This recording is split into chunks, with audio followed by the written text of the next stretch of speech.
كتبدا القصه تاعنا وسط البحر. هذه اللي كتشوفوا سميتها جوليا واللي حداها هي بنتها سميتها كيسي. ما كاينينش غير بجوج في هذا الباطو، كاين حتى راجلها توم وولدها بان. جوليا فاش حست بالملل تلاحت وسط البحر وبدات كتعوم. مع بدات كتعوم كتحس بان شي حاجه كتجرها لتحت، ما عرفاش شنو هي. كتشوف على اليمين وعلى اليسار ما كتلقى والو، ولكن شنو هو هذاك اللي كيجرها. شويه هذا الاحساس وسط الماء غادي يمشي. بنتها غادي دير الكاسك وغتبدا كتمزك، وراجلها وولدها كيصيدوا في الحوت. من بعد ما ترخات شويه وسط البحر غادي تهز راسها حتى غادي تلقى واحد المصيبه وقعت لها بانها بعدت بزاف على الباطو. غادي تحاول انها تعوم تقرب الباطو، ولكن داك الاحساس الاولاني عاود رجع. كتحس بحال شي حاجه كتجرها للور. غتبدا كتغوت على جهدها ولما كيدخل ليها لفمها. كتحاول انها توصل للباطو وكتغوت. بنتها ما كايناش في هذا العالم حيت دايره الكاسك ما كتسمع والو، ولكن راجلها توم قدر انه يسمع بحال شي غوات اللي بعيد. حس بحال انا شي حاجه ماشي هي هذيك، حس بحال شي غوات كاين، ولكن الغوات ما عرفوش منين جاي. غادي يبدا كيدور في الباطو وكيقلب على مرتو، الساعه ما غيلقاهاش. غادي يشوف بنته غادي يلقاها بلي ما كايناش في هذا العالم، دايره الكاسك وكتمزك. هنايا غادي يشوف في الماء وغادي يتصدم، غادي يلقى بان مرتو كتغرق. بالزربان وض الباطو وحركو، من بعد تلاح عندها وعتقها. البنت والدري بجوج حتى هما غادي يعاونوه وغادي يهزوها. توم غادي يسولها اش واقع لك، علاش كنتي كديري بحال هكاك في الماء؟ غتقول ليه ما عرفتش اش واقع، كنحس بشي حاجه بحال كتجرني لتحت، بحال كترجعني للور. راجلها قال لها بلي هادشي عادي، هنا ماشي تاع العومه، هنا كاين قطر شيوات. بالليل غادي يكونوا فرحانين بربعه. اليوم هو العيد ميلاد تاع بان كمل 13 عام. باه توم شرا ليه واحد البيسي لابتوب. اختو كيسي عطاتو واحد الماسك تاع الهالوين. اما مو جوليا عطاتو واحد البراسليه اللي نادره. بقاو مريحين بربعه وكياكلوا الكيكه وفرحانين. شويه البنت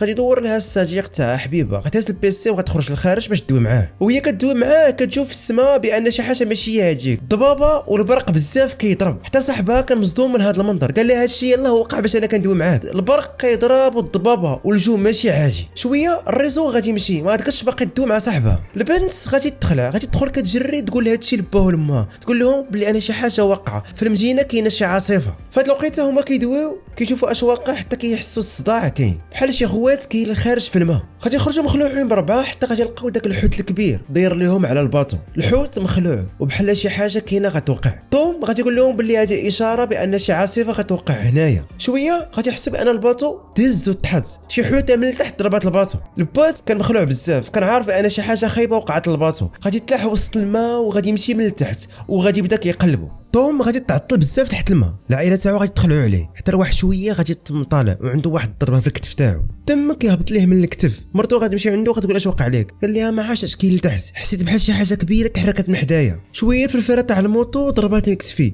درت الجهه الاخرى ماشيش داكشي اللي كان غادي حدايا، ما عرفتوش شنو هو. توم غادي يقول لهم اليخت صافي ما يمكنش باقي يتحرك، راه فيه واحد الضرر كبير في الموتور وخاصنا ضروري دابا شي مساعده. بنتهم كيسي كدور فوق اليخت كتقلب على شي اشاره، ولكن الريسو ما كاينش. شويه وهي كتقلب على الريسو غادي يبان لها واحد الوحش كيخلع قدامها، ولكن غتعرفوا باللي غير خوها بان دار الماسك وخلعها. الباس كيحاول انه ينوض اليخت ولكن ما باش ينوض، الدخاخن خرج ليه من الماكينه. غادي يخرجوا كيجروا بربعه حتى غادي يشوفوا واحد المنظر اللي غادي يصدمهم. غادي يلقاو ان نيازك كيهبطوا من السماء. النيزك ما كانش كبير، غادي يضرب في البحر وما غيديرش شي موجه اللي كبيره. شويه نيزك اخر كيهبط، ولكن مع داك الشيء غادي يبدا الرعب. نيزك غادي يدوس من حدا الباطو وغادي يزقلهم. توم هنايا غادي يبدا كيشوف داكشي اللي طاح من السماء، حتى غادي يقول لهم باللي هذا ماشي نيزك، هادو اقمار اصطناعيه كيطيحوا من السماء. داكشي علاش الريزو ما كاينش. من هاد الوقيته غادي تبدا واحد العاصفه كتجي، البرد مجهد، المواج بداو كيتزادوا. هنايا بربعه غادي يدخلوا وسط الباطو، بربعه غادي يلبسوا ستره النجاه. الباطو كيمشي وكيجي في البحر والضو كيطفى ويشعل. شويه توم كيشوف مرتو جوليا كيلقى بان نيفها كيخرج منه الدم، الضو غادي يطفى وبربعه غادي يدوخوا وغادي ينعسوا. الغد ليه مع الصباح غادي يبدا كيفيق واحد مورا واحد، ما كانوش عارفين البارح بالليل اش وقع. العائله غادي يخرجوا من الباطو باش يشوفوا اش وقع، وهنا فاش غادي تكون الصدمه الكبيره. البحر العملاق اللي كانوا وسطو خبر، غادي يشوفوا بان الباطو عالق في واحد الجبل. العائله بربعه كيفكروا اش غادي يديروا دابا وكيفاش وقع هادشي. البات توم هو عالم تاع الجيولوجيا، غادي يقول للعائله تاعو شوفوا هادشي اللي وقع راه خطير، الاقطاب انعكسوا، الشمال ولا في الجنوب والجنوب ولا في الشمال، وهادشي وقع 700 الف سنه هادي.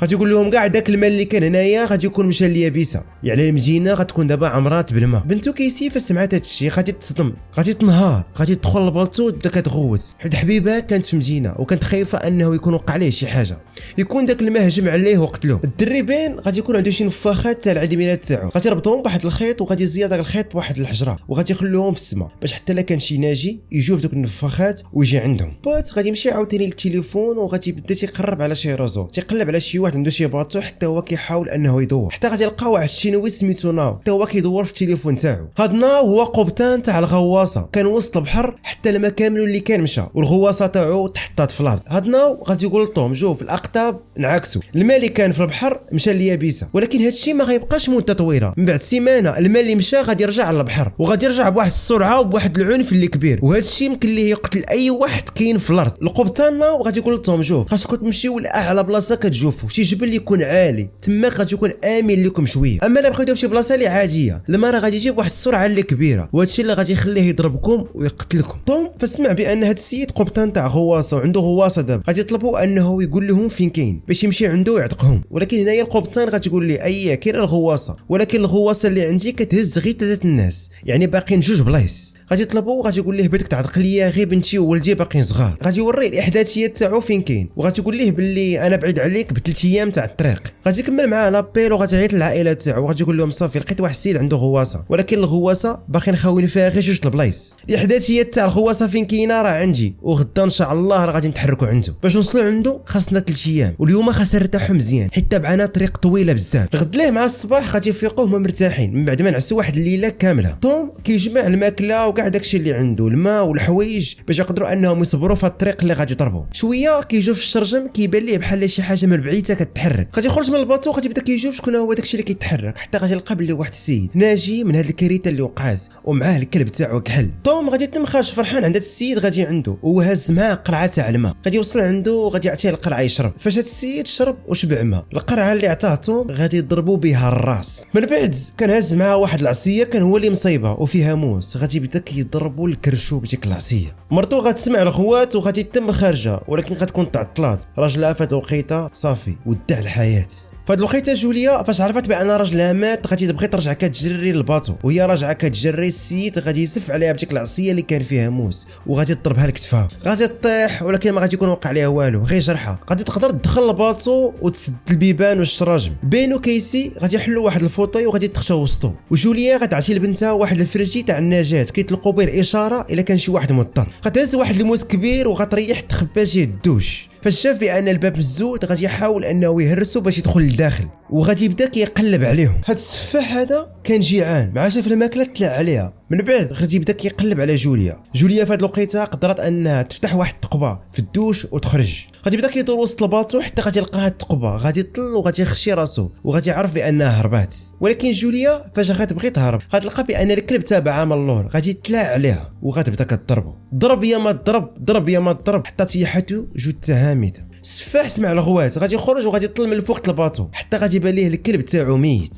جوليا وهي كدور وسط الباطو غادي يقشعها، غادي يضربها واحد الضربه وغادي تيحها، غادي يتلاع عليها وغادي يبدا كيقجها، هي كتقاوم هو كيقش، ولكن البنت كانت اللي ليها ليها غادي تحل الفوطي وغادي تيري فيه. الضربه اللي ضرباتو كانت مجهده خلات انا العافيه تشعل في الباطو. الدراري غادي يخرجوا كيجريو من داك الفوطي وخرجوا من الباطو. المهم جوليا كانت خارجه ولكن تفكرت بان الخريطه والماكله باقا في الباطو، ضروري غادي تخرجهم، وهي كتقلب عليهم غتلقى داك المجرم ناعس حداها وغتبدا كتضربو لوجهو. الدراري مشاو كيجريو تلحوا على باهم كيشوفوا واش باقي حي، ولكن غادي يعرفوا بانه مات. المهم هزات الخريطه اللي فيها الاحداثيات تاع الغواصه وهزات الماكله والحوايج وكاع داكشي اللي غادي يخصهم، وتمات حتى هي هربانه قبل ما الباطو يتفرقع. جوليا وولادها هما مريحين كيشوفوا باهم ميت.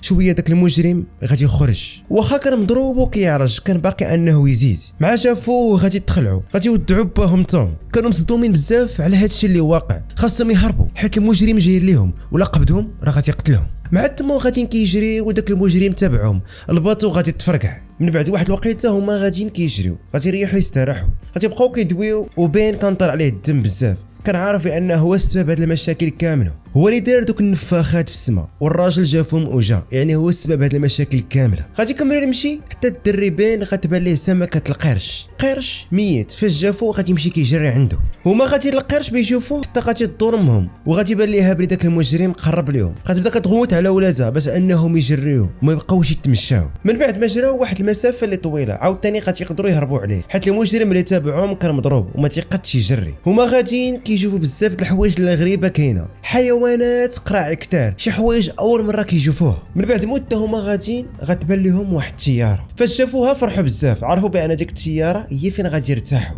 غادي يدخلوا ليها وغادي يتخلعوا، سدوا عليهم البيبان وبقاو مريحين، وهنايا بداو كيتفكروا باهم. جوليا غتبدا كتعاود لهم القصه كيفاش تلاقات مع باهم توم. قالت لهم باللي باكم توم تلاقيت معاه اول مره في السبيطار، كنت ستاجيره هو كان جا مريض، اول شوفه شفت ليه في عينيه بغيته، وحتى هو نفس الحاجه. من بعد ما داوم شاف حالو غادي يدوز واحد 3 ايام وغادي نلقاه كيتسناني قدام السبيطار وهز معاه الورد، وغادي يقول لي بكل جرأة بانه كيبغيني. انا عنقته، ومن ذاك النهار غتبدا قصه الحب انا وياه. غادي نعسو يرتاحوا، وفي وسط الليل كيسي غادي تخرج تقضي الحاجه تاعها وهي جالسه، حتى داك المجرم غادي يتم جيريها من اللور، ولكن مها جوليا غتعتقها. ما ضرباتوش ضربه ولا جوج، ضرباتو كثر من 20 ضربه، بقات كضربو ما زكاش حيت قتل ليها راجلها، حتى غتجي بنتها وغتعنقها وغتقول لها صافي زكاي. غادي يدخلوا بجوجهم في الصباح، غادي يفيقوا غادي يمشيو يطلعوا على الجثه تاع هاد السفاح، حتى غادي يبان لهم بان كاين شي حيوانات كدور هنا. السيد عنده واحد العضاد فجليه في كرشو ومصارو كلهم خارجين. غادي يبقاو خاتين تقريبا واحد المده تاع 6 سوايع، حتى غادي يوقفوا وغادي يبداو كيشوفوا في الخريطه،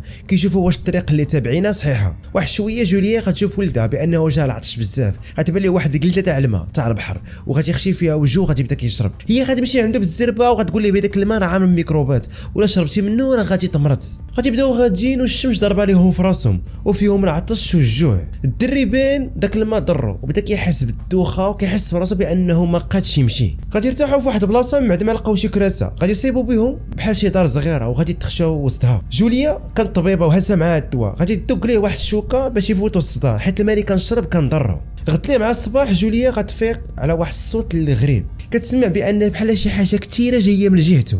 هاد الصوت الغريب خلى انها تفيق وتخرج من البلاصه، حتى غادي تصدم، غادي تشوف عشرات الالاف تاع السرطانات جايين من جهته. السرطانات كانوا جايين بواحد السرعه اللي كبيره، هي غادي تدخل غادي تمشي غتفيق ولادها، غتهز اي حاجه تاعهم وغادي يهربوا. السرطانات كانوا كيجريو كثر منهم، كانوا غاديين وكيقربوا ليهم. جوليا وهي غادا كتجري حتى غادي يبان ليها باطو كبير مقلوب وسط الصحراء، غادي يبداو غاديين كيقربوا حتى غادي يبان لهم بزاف تاع لي كونتونير طيحين تماك. شويه غادي يبان لهم 3 تاع الناس باينين بانهم خدامين في الباطو. الدري والبنت غادي يقدروا انهم يطلعوا فوق الكونتونير عا باش همهم غادي تحنقز، ولكن باش غتحنقز غتلقى بان دوك السرطانات وصلوا ليها وبداو كيعضوا ليها في رجليها. الدراري غادي يعاونوها باش تطلع، ولكن ما طلعات حتى عضوها بزاف العضات والدم كثير بدا كيخرج ليها. الكونتونير اللي دخلوا ليه دوك 3 كانت فيه واحد الثقبه، وديك الثقبه قادين ان دوك السرطانات يدخلوا فيها. جوليا الضربه اللي كانت فيها في رجليها خلاتها انها تفقد الوعي. غادي تفيق جوليا في واحد العاصفه اللي كبيره تاع الغبره، واش اللي كيبين بان الماء راه راجع في الطريق تاعو. غادي تخلع بزاف، ما غتعرفش ولادها فينا هما، غتبدا كتغوت عليهم، بان كيسي فينكم. غتهبط من الكونتونير وغتبدا كتغوت حتى غتلقى ولادها حداها، غتعرفهم بانهم هبطوا من الكونتونير يقلبوا على شي مساعده، ولكن ما غيلقاو حتى شي واحد باقي حي، كاع الناس ماتوا. جوليا غادي تريح في واحد البلاصه وغادي تبدا كتحرك ديك الجرحه اللي عندها في رجليها باش ما تعمرش بالبكتيريا. من بعد ما العاصفه شويه قلالت غادي يبداو كيدوروا تماك وغادي يلقاو بزاف د القراعي تاع الدجاج، غادي يشربوا الماء ومن بعد غادي تلقى السلك تاع الراديو، غادي تدور الناو وغتقول ليه بان الخريطه توضرت ليها وما عرفاش دابا هي منين تمشي. ناو غادي يكون مضروب في كرشو في رجليه وغادي يقول لها بلي واحد الحيوانات ما عندي ما شفتهم هجموا عليا وضربوني في كرشو في رجلي، كانوا شوي ما يقتلوني وما طلعت للفوق. حتى جوليا غتقول ليه نفس الحاجه بلي سرطانات هجموا علينا جاب الله طلعنا للفوق. ناو غادي يقول لها بلي البحر قريب غادي يرجع، قال ليه ساعتين قليله. هاد الشيء عرفوه من العاصفه اللي جات، باين بان الماء دابا في الطريق تاعو وباقي ساعات قليله باش يوصل لهنا. غادي يقول لهم بلي انا دابا غنطلق واحد القنبله في السماء والقنبله راه غتضرب الفوق وانتم غتشوفوها وهذيك هي الطريقه اللي تتبعوا. داكشي اللي غادي يوقع، ناو غادي يضرب واحد القنبله في السماء وغادي تضرب وغادي يقدروا يشوفوها، يعني هو ما بعيدش عليهم بزاف. من بعد تقريبا ما ساعه هما غاديين كيجريو، غادي يلقى بين واحد الطواليت وغادي يدخل يقضي الحاجه تاعو. غادي يطلموا واحد البلاصه وغتبان ليه الغواصه، ولكن باش يوصلوا للغواصه خاصهم يدوزوا من واحد الجبل اللي كان صعيب ان بنادم يمشي فيه. كي غيديروا يمشيو وسط هذا الجبل اللي عامر بالحجر، ولكن ما عندهم ما يديروا ليها غادي يغامروا وغيدخلوا وسط الجبل. مع غادي يتموا غادي للوسط غادي يعاود ثاني العاصفه، غادي يبدا الجبل كيترعد والشتا كتصب من الفوق. هادشي اللي كيعني بان الماء قرب يوصل، وهما غادي كيجريو وغادي تجي واحد الانهيار صخري كبير اللي غادي يفرقهم، غادي يفرق لهم على ولادها. جوليا غادي تعزل اللور وهما غادي يكونوا القدام، يعني هما الطريق تاعهم يقدروا يوصلوا للغواصه، ولكن هم لا. جوليا غتبدا كتبكي وكتقول له بسيروا ما تسناونيش، البحر قرب انه يرجع وحتى الغواصه باقيين فيها غير 2 بلايص. بلايص انا غير نساوني هنا يسيروا. الدراري ما قدروش يمشيو ولكن المهم كتغوت عليهم وكتقول لهم سيروا ولا بقيتوا هنا راه غادي نموتوا كاملين. الدراري غتقدروا انهم يكملوا داكشي اللي بقى في الجبل وغادي يخرجوا جهه الغواصه. غادي يوصلوا للغواصه وغادي يلقاو باننا كله مجروح، الدم كثير كيخرج من الكرشو وبين بانه غادي يموت. ما قادش يدوي وكان فرحان فاش جافهم وقال لهم شوفوا انا ما بقى لي والو غادي نموت، انا غادي نبقى هنا ما غندخلش للغواصه. غادي يقول لهم قدروا انكم تدخلوا للغواصه بجوجكم وراه غتبقى بلاصه خاويه. فسمعت كيسي بان بلاصه خاويه غتبقى في الغواصه، غترجع كتجري تقلب على امها. فهاد الوقيته جوليي كاينه وسط الجبل، السرطانات وصلوا ليها، زادت الفرجي وبدات كتيري عليهم. قدرات انها تقتل عشرات السرطانات ولكن شحال قدها تقتل، كاينين مئات الاف السرطانات جايين. فهاد الوقيته فاش جوليا فقدت الامل وعرفت راسها بغا تموت، غادي تسمع واحد الصوت اللي غيجير فيها الامال. بنتها كيسي كتعيط ليها من الفوق. جوليا فاش جابت بنتها غادي تبدا كتطلع فوق الجبل كتحاول انها توصل ليها، والبنت مدليه ليها يديها بزز باش قدرت انها تقبط ليها في يديها وتبدا كتحاول انها تطلعها. خرجوا من الجبل وتمو غادي كيجريو للغواصه. بين اختو مو غادي يحنقزوا الغواصه وغادي يطلعوا عليها. وناو هز واحد الفرجي وبدا كيتيري على السرطانات. ولادها غادي يدخلوا لداخل. فهاد اللحظه كيسي غادي تطل من الشرجم حتى غتصدم، غتبان لها واحد الموجه اللي كبر من تسونامي جايه جهه الغواصه. فاش الماء غادي يضرب الغواصه غتبدا كترعد بواحد السرعه اللي خياليه. الصدمه كانت مجهده بزاف لدرجه انهم فقدوا الوعي تاعهم، ما بقاو عاقلين على والو. من بعد ما داز تقريبا واحد 3 السوايع غادي يبان واحد الهدوء في البحر، غادي يقدروا يفوقوا بثلاثتهم وكاع داك الصداع اللي كان مشى. غادي يعرفوا راسهم بانهم قدروا نجاو من اخطر عاصفه عرفتها البشريه. غادي يطلعوا من فوق الغواصه غادي يعرفوا راسهم بلي تحطوا وسط المدينه اللي كانت مدمره كامله وباين بان حتى شي واحد ما باقي عايش، كاع الناس في المدينه ماتوا. هذه هي نهايه على القصه. اللي وصل حتى هنايا خلي اشتراك وفعلوا الجرس وخلوا معكم واحد اللايك.